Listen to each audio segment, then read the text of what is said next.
সকাল আমার প্রিয় বন্ধুরা। নদিয়া জেলার ছোট্ট একটা গ্রাম থেকে আমি রূপা। আমার ব্লগ চ্যানেলে তোমাদের অনেক অনেক স্বাগত আর অনেক অনেক ভালোবাসা।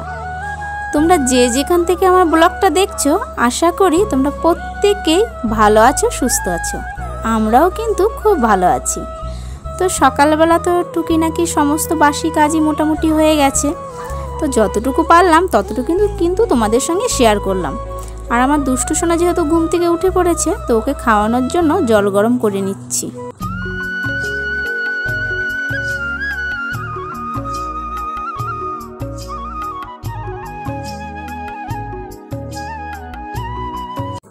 এরপরে সমস্ত বাসি কাজ সেরে চলে আসলাম রান্নাঘরে। এখানে আমি ভাত বসিয়ে দিয়েছি আর চালটাও আমি ভালোভাবে কল থেকে ধুয়ে এনে রেখেছিলাম। তো চালটাও এবার দিয়ে দেব।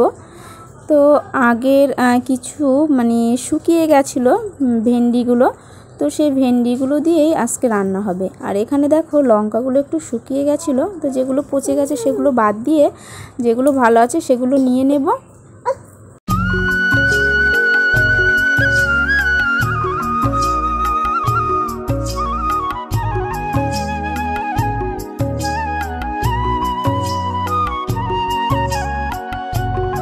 তো সবজি কাটাকুটি হয়ে গেছে, তো এবার সবজিটা আমি চাপিয়ে দেবো। আলু আর ভেন্ডিটা একটু ভাজা ভাজা করব, যেহেতু ঘরে আর কোনো সবজি নেই, আজকে এই দিয়ে চালিয়ে নেব। আর বন্ধুরা, তোমরা অনেকেই সুন্দর সুন্দর কমেন্ট করছো, তার জন্য তোমাদের অসংখ্য অসংখ্য ধন্যবাদ। তোমরা এইভাবেই পাশে থাকো। অরবিন্দ দাদাভাই, তোমাকে অসংখ্য অসংখ্য ধন্যবাদ। তুমি আমাকে সাপোর্ট করে পাশে আছো। আরও অনেক দিদিভাই দাদাভাই, তোমরা সবাই আমাকে সাপোর্ট করছো, যে বলছো তুমি চালিয়ে যাও, তোমার পাশে আছি। তো তাদেরকে অসংখ্য অসংখ্য ধন্যবাদ। তো ধন্যবাদ দিয়ে তোমাদের ছোট করব না। তো এরপরে দেখো রাতের জন্য রুটি বানাবো, তার জন্য দুধ দিয়ে খাবো। তো রুটি দেখো আমার হয়েও গেছে রুটি প্রায়। আর দেখো আমার দুষ্টু সোনা এখানে কি করছে দেখেছো? রাতের বেলাও নিস্তার নেই, একদম ছোটাছুটি দৌড়দৌড়ি করছে। তো বন্ধুরা, আমাদের রাতের খাওয়া দাওয়া সমস্ত কিছু হয়ে গেছে। তো আমার ছেলে মেয়ে সবাই ঘুমিয়ে পড়েছে।